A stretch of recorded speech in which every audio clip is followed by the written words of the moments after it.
বটতলা থানার ভেতরে এবং বাইরের সিসিটিভি ফুটেজ সংরক্ষণের জন্য রাজ্যকে নির্দেশ দিলেন বিচারপতি তীর্থঙ্কর ঘোষ।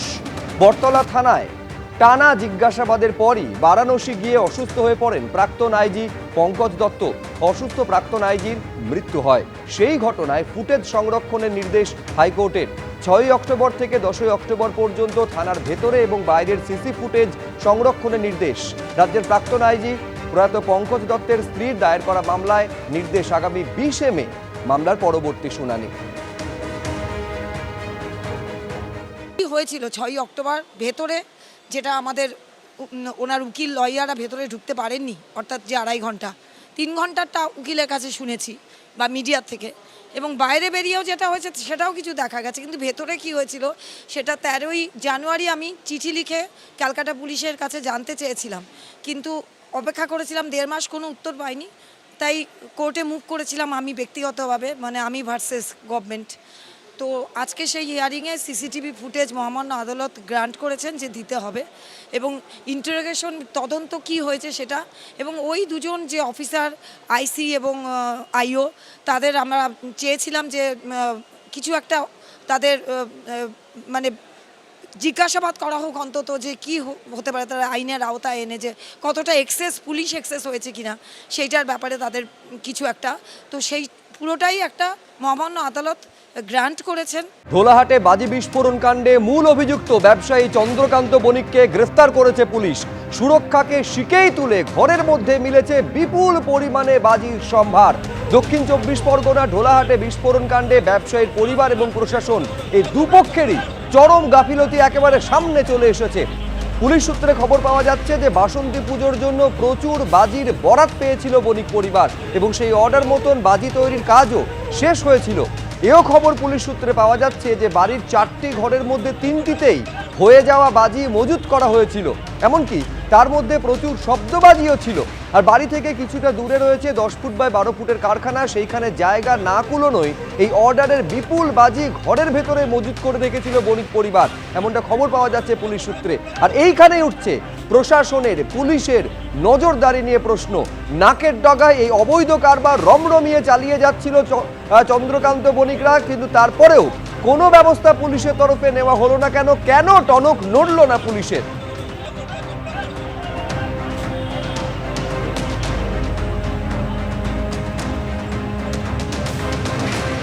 আরো বিস্তারিত আমরা জানবো সরাসরি গৌতম মন্ডল আমাদের প্রতিনিধি রয়েছেন। গৌতম, প্রতিদিন নিত্য নতুন যা যা তথ্য আসছে তো চোখ কপালে তুলে দেওয়ার মতো। পুলিশ কতটা কার্যত একেবারে চোখ বন্ধ করেছিল দিনের পর দিন এই তথ্যগুলো, সেগুলোই সামনে এনে দিচ্ছে। একেবারে পাহাড় প্রমাণ বাজি বাড়ির ভেতরে মজুত করা ছিল, প্রশাসন ঘুণাক্ষরে টের পর্যন্ত পায়নি।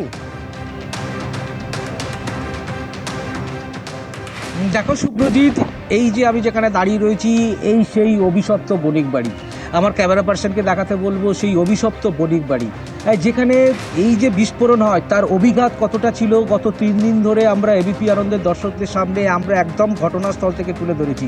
আমরা ঘটনার বিস্ফোরণের কয়েক ঘন্টার মধ্যেই প্রথম আমরা সেই ঘরের মধ্যে আমরা প্রবেশ করতে পেরেছিলাম। এবিপি আনন্দ সেই ছবি আমরা দেখিয়েছিলাম যে কি বিভৎস আকার নিয়েছিল। এখনো পর্যন্ত যা দেখতে পাচ্ছি সেটা এখনো পর্যন্ত যেভাবে দেওয়াল পুরো ভেঙে পড়েছে, দেওয়াল চূর্ণ বিচূর্ণ হয়ে গেছে, সমস্ত কিছু, এটা তো একাধিকবার আমরা বলেছি। কিন্তু আমরা কি জানতে পারছি, এই যে বণিক ভাই চন্দ্রকান্ত বণিক বেশি মুনাফার লোভে তার যে অর্ডার, একটা বিপুল পরিমাণ অর্ডার নিয়েছিল এই বাসন্তী পুজোর জন্য, এবং সেটা সোমবার রাতে সেই কাজটা কমপ্লিট হয়, সোমবার সন্ধে নাগাদ, এবং সেই কমপ্লিট হওয়ার পর মঙ্গলবার সকালে, মানে গতকাল সকালে সেই বিপুল পরিমাণ বাজি ডেলিভারি দেওয়ার কথা ছিল। তার জন্য তার কারখানা বাড়ি থেকে যেটা 100 মিটার দূরত্বে, সেই 10 ফুট বাই 12 ফুটের যে ঘর, সেই কারখানার থেকেও মজুদ থাকা পরেও এইখানে এনে মজুদ করতে হয়েছিল তার বাড়িতে, তার বসত বাড়িতে, যেখানে তার বৃদ্ধ বাবা মা থাকতেন, যেখানে তার বৃদ্ধা ঠাকুমা থাকতেন, যেখানে তার স্ত্রী এবং 8 মাসের সন্তান, 6 মাসের সন্তান সহ একদম বাচ্চারা থাকতেন, শিশুরা থাকতেন। কিন্তু কার্যত লোভের বশে তোয়াক্কাই করলো না চন্দ্রকান্ত, সে এই বাড়িতেই মজুদ করলো। তারপর 8:30 নাগাদ সেই বিভৎস দুর্ঘটনা, মর্মান্তিক নাড়িয়ে দেওয়ার মতো দুর্ঘটনা। এটা শুধু আজকের নয়, এটা দীর্ঘদিন ধরে সেইটা করে আসছে। এখানকার স্থানীয় বাসিন্দারা জানাচ্ছেন, এইটার প্রশ্ন তুলছো তুমি যে কি করে পুলিশ প্রশাসনের নজর এড়িয়ে গেল। পুলিশ প্রশাসন প্রশাসন এখন যে তথ্য আমাদেরকে দিচ্ছে যে কি করে এইগুলো হলো, এত মজুদ হলো, নিশ্চয়ই তো গাফিলতি ছিল, তার নজরদারির অভাব ছিল।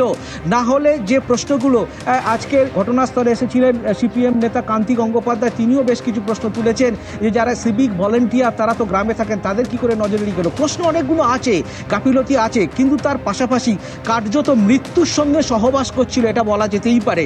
কারণ না হলে এত বিপুল পরিমাণ বাজি পরিবারের সমস্ত সদস্যদেরকে তোয়াক্কা করে তাদের জীবন বাজি রেখে কেউ মজুত করে, এবং সেই যে বাসন্তী পুজোর বাজি, তার সেই বাজি সেটাই কার্যত প্রাণ কেড়ে নিল, তাদেরকে জীবন বলি দিতে হলো তার আত্মীয় স্বজনদের। আজকে গ্রেপ্তার হয়েছে চন্দ্রকান্ত বণিক। পুলিশ যেটা জানাচ্ছে ঢোলাহাট থানা জুমায় নস্কর থেকে আজ তাকে ভোরে গ্রেপ্তার করেছে, কিছুক্ষণ আগে থেকে কাকদ্বীপ মহকুমা আদালতে পেশ করা হয়েছে। কিন্তু চন্দ্রকান্ত বণিক কার্যত এখন কিছুটা উন্মাদের মতো, মানসিক বিকারগ্রস্ত বলা যেতে পারে। তিনি চিৎকার করছেন এবং অন্যান্য যারা বন্দী আছে তাদের সাথে খারাপ ব্যবহার করছে, এরকম পর্যন্ত আমরা পুলিশ সূত্রে জানতে পারছি। কিন্তু যত এই ঘটনার পর মানসিক ট্রমাতে তিনি আক্রান্ত হয়েছেন বলে পুলিশ সূত্রে জানতে পারছি, সেটা একটা দিক। এবং সেই ঘটনার দিন আমরা প্রথমে এবিপি আনন্দে বলেছিলাম যে এই দুই ভাই চন্দ্রকান্ত এবং তুষার কান্তি তারা বাড়ির বাইরে ছিলেন, 9 জন সদস্য 11 জনের মধ্যে বাড়িতে ছিলেন। একজন একমাত্র মেনকা বণিক, চন্দ্রকান্তের মা, তিনি বাইরে বেরিয়ে যেতে পেরেছিলেন কোনো ক্রমে। যখন এই ঘটনা ঘটলো তখন কোথায় ছিলেন তারা? বেশ কিছু দূরে না, 50 মিটার দূরে ছিলেন। এই বিভৎস আওয়াজ এবং বাজির আওয়াজ শুনে তারা যখন আবার এই ঘরের মধ্যে ঢোকার চেষ্টা করছিল, তার কাকা এবং প্রতিবেশীরা তাদেরকে আটকে দেয়। কারণ তখন এখানে পুরো আগুনের গ্রাসে পুরো বণিক বাড়ি যতুগৃহ হয়ে গেছে। তখন মানুষ এখানে মৃত্যুর সঙ্গে, একদিকে তার মা, তার স্ত্রী, তার সন্তান, তারা আত্মচিৎকার করছে। বাইরে হচ্ছে চন্দ্রকান্ত, তুষার এবং অন্যান্য প্রতিবেশীরা চেষ্টা করছেন, আগুন নেভানোর চেষ্টা করছেন। পাশের পুকুর থেকে দমকল দিয়ে আগুন নেভানোর চেষ্টা করেছেন। এখান থেকে দমকল কেন্দ্র 60 থেকে 70 কিলোমিটার দূরে, 1 থেকে 1.5 ঘন্টা। কালকে দমকলের আধিকারিকের সঙ্গে আমরা কথা বলেছিলাম, তিনিও বলেছেন কার্যত আমরা যখন আসি আমাদের কিছু করার ছিল না। যে কজনের 8 জনকে উদ্ধার করা হয়েছিল তার মধ্যে 7 জনই কার্যত ঘটনাস্থলে মৃত্যু হয়, 1 জন পরে রাতে এসএসকেমে মৃত্যু হয়। এখন প্রশ্ন উঠছে শুভ্রজিৎ, যে এত মানুষের জীবন দিয়ে এইটা কিভাবে আজকে চন্দ্রকান্ত, এত মানুষের জীবন, তার লোভ, গত 2 বছর ধরে কার্যত আইনকে বুড়ো আঙুল দেখিয়ে এখানকার কিছু এলাকাবাসীরা জানাচ্ছেন এখানকার কিছু মানুষকে কার্যত টাকা দিয়ে, প্রচুর টাকা, এই বাজিতে প্রচুর টাকা। এইটাই প্রশ্ন যে বেশি মুনাফার লোভ কিভাবে পরিবারের 8টা প্রাণের মাসুলের বিনিময়ে গুনতে হলো। এক তো হচ্ছে সচেতনতার অভাব, দ্বিতীয়ত হচ্ছে প্রশাসনের নজরদারির অভাব, যার জন্য এই ভয়াবহ ঘটনা ঘটে গিয়েছে। চন্দ্রকান্ত বণিক, তাকে গ্রেফতার করা হয়েছে। এবার তার পরিবার কি বলছেন, তার আত্মীয়রা কি বলছেন, রাখবো আপনাদের সামনে। সচেতন তো করেছি আমি, গ্রাম প্রতিবেশীকে ডেকে নিয়ে। এবার গ্রাম প্রতিবেশী প্রায় সব তার সাপোর্ট ছিল, মানে কাকার ছেলেরা টেলেরা সব ওর সাপোর্ট ছিল। ওর বাজি ওরাইও করতো, ওরাই তৈরি করে দিত। শুধু আমি একলাই ওর মতের বিরুদ্ধে ছিল, আর আমার ওই জন্য আমার 30 ওর ঘেঁচতে দিতাম না ওদের। ওই বাজির কোনো সমস্যা আমি ঘেঁচতে দিতাম না। হ্যাঁ, এইভাবে মোটামুটি সবাই সহযোগিতা করতে, সবার সহযোগিতা আসছে, বড় হয়েছে। যা এই ব্যবসাটা মানে এত বড় হলো কত বছর? বড় হয়েছে 1 বছর। এই যে লাইসেন্সটা পেয়েছে, কি লাইসেন্স পেয়েছে জানি না, লাইসেন্স পেয়ে ওই বড় করেছিল। তারপর আমি গ্রাম প্রতিবেশী নিয়ে ঝামেলা মারামারিও করেছিলাম।